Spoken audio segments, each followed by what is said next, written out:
آج کا یہ جو پروگرام ہے خصوصی پروگرام ہے آزاد کشمیر میں جو احتجاج جاری ہے اس کے حوالے سے، اور کل ہم نے اپنی ایک ویڈیو کے اندر اس کا تفصیلی ذکر کیا تھا۔ اب چونکہ احتجاج زوروں پہ ہے اور ایک قیمتی جان ضائع جا چکی ہے، اور کوئی درجن بھر سے زیادہ جو پروٹیسٹر ہیں اور لا انفورسمنٹ والے ہیں وہ بھی زخمی ہو چکے ہوئے ہیں، اور اب کوئی حالات کشیدہ ہیں، کوئی اچھی خبریں نہیں آ رہی ہیں ہمیں کوہالہ پور کے کوہالے کے پل کے دوسری طرف سے۔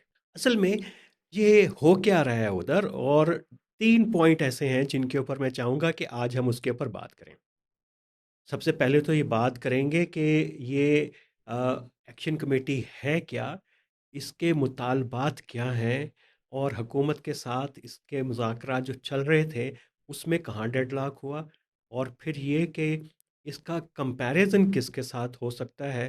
یہ جو ہم بار بار نیپال کی بات ہو رہی ہے تو ہم اس کانٹیکس میں بھی دیکھیں گے، اور پھر یہ کہ اس کا جو کشمیر میں میر وائز کی جو انڈین آکوپائڈ کشمیر میں آ، عوامی ایکشن کمیٹی ہے، اس کے ساتھ بھی کوئی تعلق ہے یا نہیں ہے۔ جی بی میں بھی ایک اسی طرح کی کمیٹی ہے، اس کے ساتھ اس کا تعلق ہے۔ تو اس پورے ریجن کے اندر عوامی ایکشن کمیٹی جو ہے، جو جموں و کشمیر کی پرانی ریاست، اس میں جی بی کو بھی اگر شامل کریں تو ایک ہی طرح کی تحریک چل رہی ہے، ایک طرح کی ہے یا نہیں، تو اس کے اوپر بھی ہم ضرور بات کریں گے۔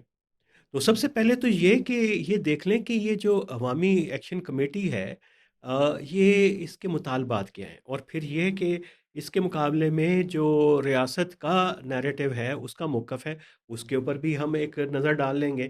تو سب سے پہلے تو آئیے ہم ایک نظر ڈالتے ہیں اس کے مطالبات کے اوپر، اور پھر ہم بات کریں گے چارٹر آف ڈیمانڈ، جو حکمران اشرافیہ کی مراد کا خاتمہ، یہ پہلی ڈیمانڈ ہے، اور دوسری ڈیمانڈ ہے موبائل کمپنیوں کی لوٹ مار کا خاتمہ۔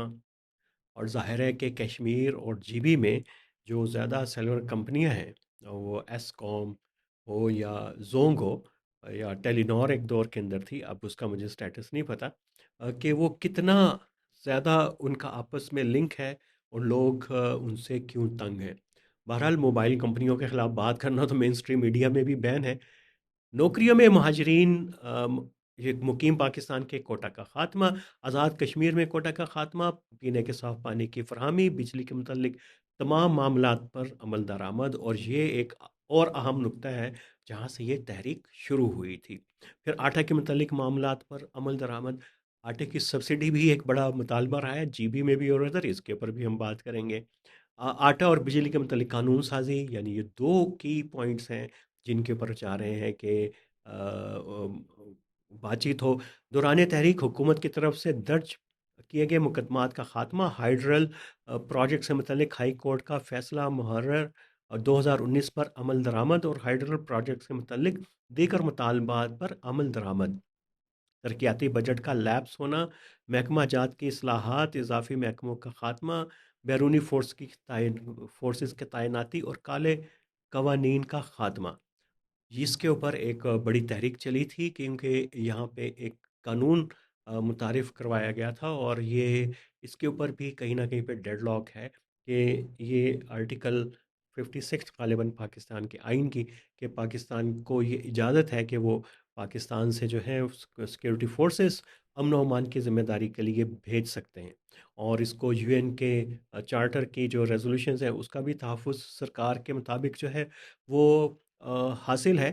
اور جب پہلا پروٹیسٹ ہوا تھا ادھر 2023 میں، جب یہ سرفیس پہ آنا شروع ہوئی تھی، تو اس کے بعد جب پہلا بڑا جو دھرنا ہوا تھا، تو اس کے بعد تصادم ہوا، حالات کشیدہ ہوئے، تو اس میں کئی ہلاکتیں ہوئی تھیں، اور اس کے ذمہ دار پیراملٹری فورسز کو ٹھہرایا گیا تھا۔ پھر ایک مسئلہ یہ بھی تھا کہ وفاق نے ابھی فیڈرل جو ہے پیراملٹری فورس جو ہے وہ اناؤنس کی تھی، اور اس کا مقصد بھی جی بی اور کشمیر کے اندر اسپیشل فورس کی تعیناتی تھا۔ تو وہ فیڈرل کانسٹیبلری فورس جو ہے وہ اس کی ڈپلائمنٹ کے حوالے سے بھی بات ہے۔ پھر ایک لیجسلیشن ہوئی ہے کہ ادھر جو ہے وہ ان فورسز کو امن و امان کی بحالی کے لیے بھیجا جا سکتا ہے، تو یہ بھی ایک بڑا کنٹروورشل جو ہے ایک پوائنٹ ہے۔ اور باقی جو ہے ٹیکسس میں چھوٹ، آزاد کشمیر کے تاجران کو تحفظ اور امداد کی نشانی، نان کسٹم پیڈ گاڑیوں اور ٹرانسپورٹرز کو جرمانے اور ٹیکسز، بلدیاتی نمائندگان کے اختیارات اور طلبہ یونین کے انتخابات. یعنی طلبہ بھی اس میں ہیں، ایکشن کمیٹی کے اندر تاجر بھی ہیں، اور سول سوسائٹی بھی ہے، اور دیگر کچھ سیاسی جماعتیں بھی ہیں. تو یہ سب کا ایک ملغوبہ ہے عوامی ایکشن کمیٹی، اور یہ اس کی چارٹر آف ڈیمانڈ ہے. اب اس کے مقابلے میں حکومت نے جو ہے وہ ان کے ساتھ مذاکرات کیے، کئی مرتبہ ان کے مذاکرات چلتے رہے، کامیاب ہوتے رہے، ناکام ہوتے رہے. آخری جو راؤنڈ چلا تھا وہ ہوا تھا یہ 26 اگست کو، اور اس کے اندر جو ہے وہ آ، یہی جو ایک نکتہ تھا کہ یہ جو کوٹا سسٹم ہے اسمبلیوں میں، یہ جو سیٹیں ہیں ان کو خاتمہ کیا جائے. اور لا انفورسمنٹ کے متعلق جو ہم نے ایک قانون کا ذکر کیا، اس کے متعلق تھا. اور یہ کوئی 13 گھنٹے جو ہے میٹنگ جاری رہی تھی، لیکن یہ پھر اس میں ایک ڈیڈ لاک آ گیا. آپ کو پتہ ہے کہ جو کشمیر کے ریفیوجیز ہیں، جو انڈین آکوپائڈ کشمیر سے پاکستان میں آئے، مختلف مرحلوں کے اندر آئے، آخری جو مائگریشنز ہوئی ہے وہ وہاں پہ 87 کے انتخابات میں ریکنگ کے بعد جو تحریک شروع ہوئی، تو اس کے بعد جو یہاں پہ آئے، اور ان کو تقریباً یہاں پہ آئے ہوئے کوئی بھی 29 سال کے قریب ہو گئے ہیں، اور لیکن ابھی تک ان کو لگتا ہے کہ ان کے حقوق ان کو نہیں ملے. 36 سال ہو گئے ان کو آئے ہوئے، اور وہ کہہ رہے ہیں کہ ہمارے لیے جو ہے وہ ایک یہ ہمارا ملک ہے، یہ ہمارا جو ریفیوجی کا سٹیٹس ہے، اس کو ختم کیا جائے، اور ہمیں جو ہے وہ مکمل سٹیزن شپ دی جائے. یہ سٹیزن شپ بھی کتنا امپورٹنٹ مسئلہ ہے اس پورے ریجن کے اندر. نہ تو میانمار کے اندر والے روہنجیز کو سٹیزن شپ دیتے ہیں، نہ بھارت دیتا ہے، بلکہ پرووک کر رہا ہے. وہ اس نے جو بنگالیوں کی جو مائگریشن ہوئی تھی ان کی پرووک کی. پاکستان کے اندر افغان مہاجرین کا ایشو چل رہا تھا، اور وہ بنگالی اور برمیز جو کراچی میں رہتے ہیں ان کی سٹیزنشپ کا تھا. یہاں پہ بھی یہ ایک اسی طرح کا یہ ایشو ہے. تو آ، یہ ڈیڈ لاک اس کے اندر رہا ہے، اور جو کاؤنٹر آرگومنٹ ہے اور حکومت کا، اور مسلسل جو ہمارے سامنے آ رہا ہے، اور وہ کہتے ہیں جی کہ یہ بنیادی طور پہ جو ایکشن کمیٹی ہے، یہ Jammu Kashmir liberation front PTI اور جو لیفٹ کی پارٹیاں ہیں، ان کے کوئی سر پھرے لوگوں کی جو ہے ایک تحریک ہے. اس کی کوئی عوام کے اندر روٹس نہیں ہے، اور ان کی وجہ سے جو پروٹیسٹ ہوتے ہیں، جو شورش پیدا ہوئی ہے، اس کی وجہ سے آزاد کشمیر میں 48% جو ہے سیاحت کے اندر کمی ہوئی ہے، اور مقامی افراد کو 167 ارب کا نقصان ہوا ہے. اب یہ اندازہ کس نے لگایا، کیسے ہوا، یہ اس کے اوپر ابھی تک ہمیں نہیں پتہ، لیکن یہ آ، آ، اس میں سامنے آ رہا ہے. لیکن جو ایک جو آ، سب سے اہم جو مطالبہ جو ان کا ہے، وہ جو نشستوں کے حوالے سے ہے. ریاست کا مطالبہ ہے، جو ACC عوامی AACC کا جو مطالبہ ہے کہ یہ ڈسکرمنیٹری لا ہے، اس کے ذریعے اشرافیہ جو ہے وہ ان کی سیٹوں کے اوپر مہاجرین کی اپنا تسلط قائم رکھتی ہے. یہ مہاجرین کا سٹیٹس ختم ہونا چاہیے، یہ سیٹیں ختم ہونی چاہیے، اور ٹرانسپیرنٹ اور نمائندگی کے تحت جو ہے اس کو حل کرنا چاہیے.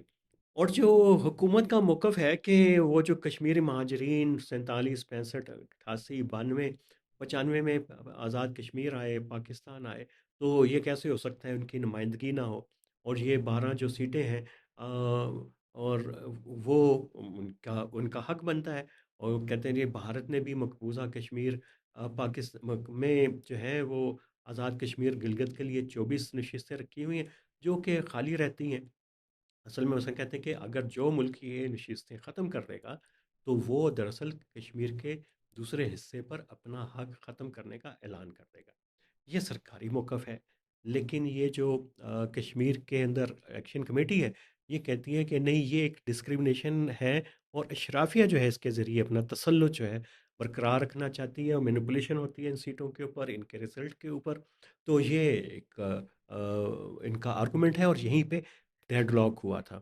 फिर दूसरा जो डेडलॉक वाला पॉइंट है बिजली का, हमने कहा था कि ये कहते हैं जी कि अवामी एक्शन कमेटी कि हमारा बिलों के ऊपर जो उतनी जितनी कॉस्ट आती है वही जो है उतने ही बिल देना चाहिए।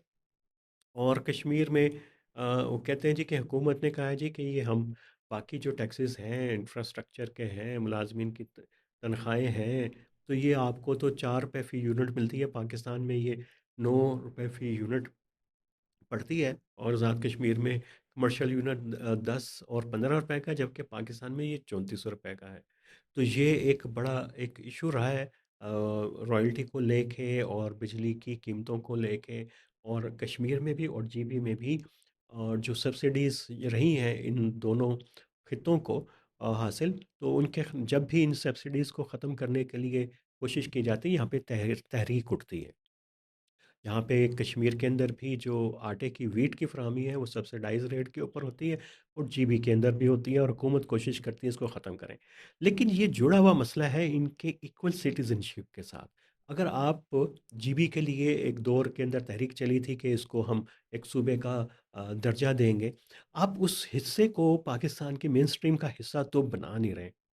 और उसके अंदर इक्वल कॉन्स्टिट्यूशनल राइट्स नुमाइंदगी के पार्लियामेंट से लेके और मेन स्ट्रीम ब्यूरोक्रेसी तक, वो तो आप कर नहीं रहे।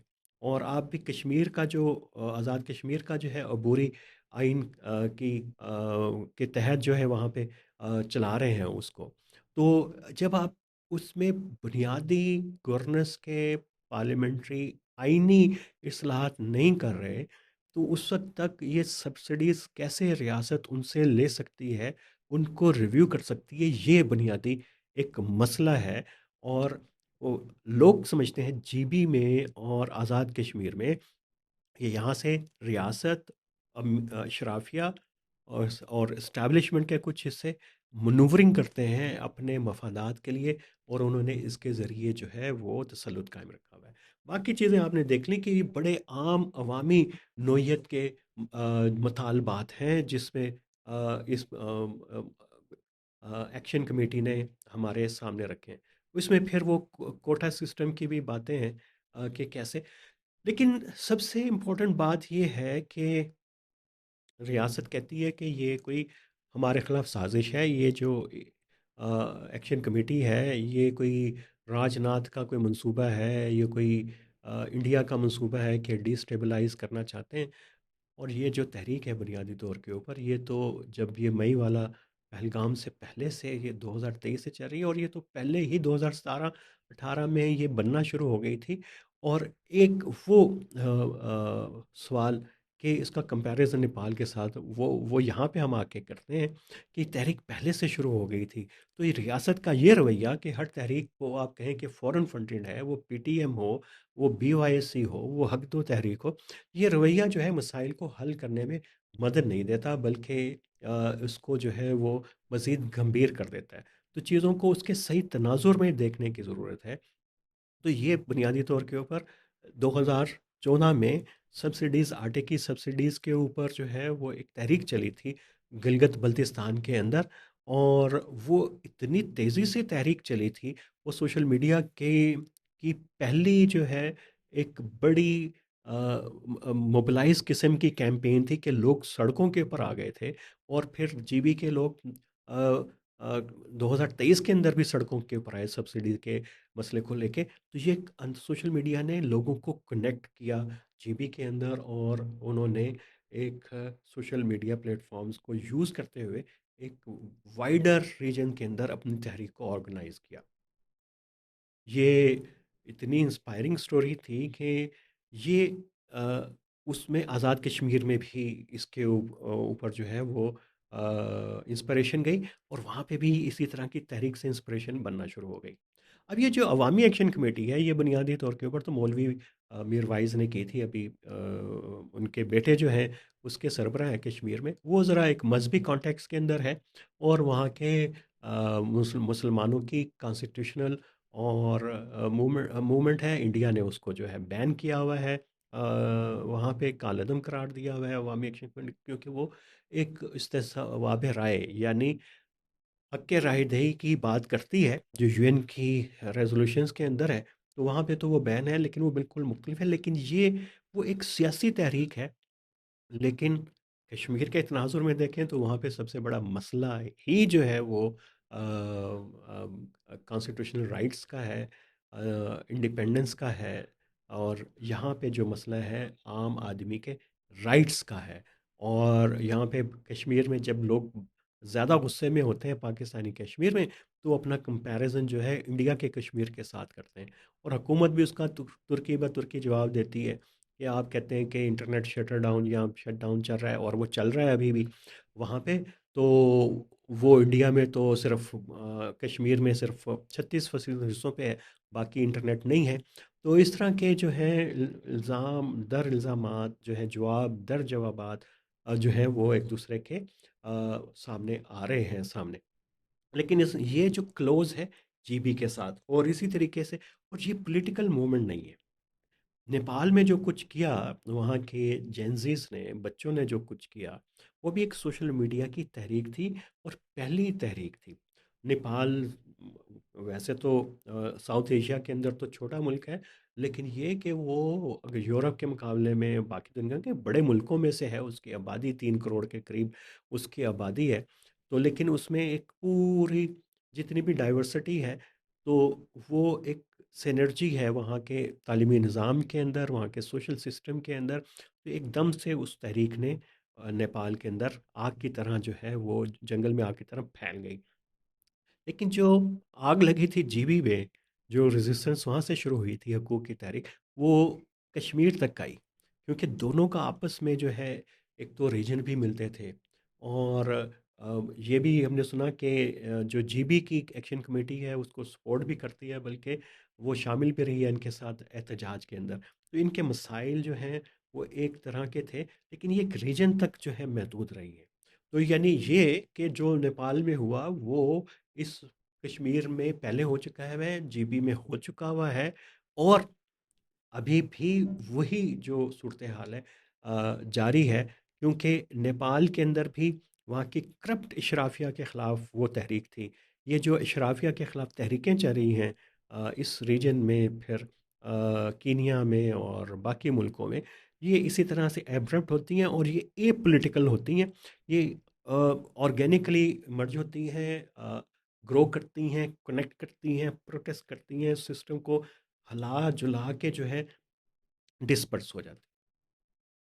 और ये अरब स्प्रिंग से भी इसकी इंस्पिरेशन है, वहाँ पे भी इसी तरह से हुआ था, लावा फटा, उसने सिस्टम को डिस्टर्ब किया, और ये मूवमेंट डिस्टर्ब हो गई, और सिस्टम दोबारा से इंटैक्ट हो गया। ये वैसे ही है जैसे जीबी के अंदर हुआ, कश्मीर में भी ये हुआ कि पहले जो एहतजाज हुआ था, हुकूमत ने कमेटियाँ बिठा दी, मुज़ाकरात हुए, ये हुआ वो हुआ, और अब जो एहतजाज हो रहा है वो उन्हीं जो मुतालबात हुकूमत ने माने थे, उनको कह रहे हैं कि उनके ऊपर इम्प्लीमेंट हो। तो यहाँ पे एक रीजन के अंदर पाकिस्तान में तहरीकें चलती रही हैं, पीटीएम की है, अब दो तहरीक की हमने बात की थी, बीवाईसी की है, लेकिन ये कनेक्ट नहीं हो पाती। लेकिन ये तहरीक पूरी उसी तरह से ऑर्गेनिक है जिस तरीके से नेपाल में थी, और जैसे कि बांग्लादेश में थी। अब है सवाल ये कि इसका मुस्तकबिल क्या है इस तहरीक का? क्या ये हुकूमत सारे मुतालबात मान लेगी? इसमें बहुत सारे ऐसे मुतालबात हैं जो हुकूमत ख़ास तौर के ऊपर सिक्योरिटी फोर्सेस की डिप्लॉयमेंट की है, और बिजली के टैरिफ्स के हवाले से है, और तीसरा कि ये जो नशिस्तें हैं महाजरीन की, कश्मीरी महाजरीन की, उनको ख़त्म करने के हवाले से, उसमें कोई लचक नहीं दिखाएगी। बल्कि जो कश्मीर के आज़ाद कश्मीर के वज़ीर आज़म कह रहे हैं कि कुछ मामला आइनी है, ख़ास तौर पे ये आइनी है, तो उसके लिए हम कह रहे हैं कि इसको आइनी तौर पे हल किया जाए। तो उसके लिए तो टाइम चाहिए, लेकिन अवामी एक्शन कमेटी कह रही है कि इसको जल्द से जल्द मुतालबा मान लिया जाए। लेकिन उसके लिए तो आपको पूरे प्रोविजनल ऑर्डर के अंदर जो है तरमीम करनी पड़ेगी, और रियासत ये कैसे कर पाएगी, ये बड़ा अहम होगा। लेकिन बाकी जो 38 में से मुतालबात हैं, वो तो जो है पूरे किए जा सकते हैं। उनके ऊपर तो अमल दरामद शुरू किया जा सकता है। लोगों को इंसाफ की फ़राहमी तो हो सकती है, पीने का पानी तो मिल सकता है, बिजली और रोज़गार के जो मसाइल वो बार-बार उठा रहे हैं, और ये कि इक्वल सिटीज़नशिप का राइट तो उनको दिया जा सकता है, अगरचे ये भी कॉन्स्टिट्यूशनल अमेंडमेंट से मुंसलिक है। तो ये एक ऐसा मसला है जो आइनी भी है और इंतज़ामी भी है, और ये कि रियासत के और अ, उसके रियासत के शहरियों के दरमियान ताल्लुकात में जो खिंचाव है उसकी भी निशानदही करता है। तो ख़ासा गहरा मसला है कश्मीर में, और ये पाकिस्तान के दीगर हिस्सों में भी चल रहा है। लेकिन ये क्या ये तहरीक सियासी रुख अख्तियार कर सकती है? अभी इलेक्शन भी होने वाले हैं जीबी में और आज़ाद कश्मीर में। उसके लिए सियासी जमातें भी जो हैं पर तोल रही हैं, कैंपेन्स जो हैं और जोड़ तोड़ जो है वो शुरू हो गया हुआ है। और शराफिया जो है हर तरफ यहाँ पे वो ज़ाहिर है कि उसने अपनी प्लानिंग शुरू कर दी है। तो उस मौके पे ये जो एहतजाज है, ये उनकी सियासत को कैसे मुतासिर करेगा? क्या जो एक्शन कमेटी है, ये ख़ुद भी इलेक्शन लड़ेगी? लेकिन ऐसी तहरीकें जब इलेक्शन लड़ती हैं, जैसे आम आदमी पार्टी की एक मिसाल दी जा सकती है, वो तो एक ऑर्गेनाइज़्ड पार्टी थी। ये चूँकि ऑर्गेनिक मूवमेंट है, अगर ये पॉलिटिकल महाज में जाएगी तो इसमें मुख्तलिफ तरह के पॉलिटिकल एक्टर्स हैं, जिसमें पीटीआई भी है, जेकेएलएफ भी है, सिविल सोसाइटी भी है, और बहुत सारी तंजीमें इसके अंदर हैं।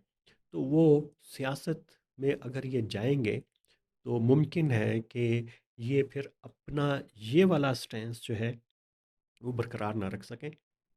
अगर इनके अंदर इत्तेहाद बरकरार रहा भी, जिसके इम्कानात कम है कि सियासी फॉर्म के अंदर जब ये इस तरह की तहरीकें ढलती हैं तो सबसे पहले जो है इख्लाफात सर उठाते हैं, और जिनको अगर रिजॉल्व ना कर पाएँ तो वो ये इस तरह की जो सियासी तहरीकें ज़्यादा देर नहीं चल पाती, और अगर चल पाएँ तो ये फिर उसी निज़ाम का हिस्सा बनना शुरू हो जाती है ग्रेजुअली, और वो तहरीक और मकसद जो है कहीं जो है अवेपोरेट हो जाता है, हवा में गुम हो जाता है, उड़ जाता है।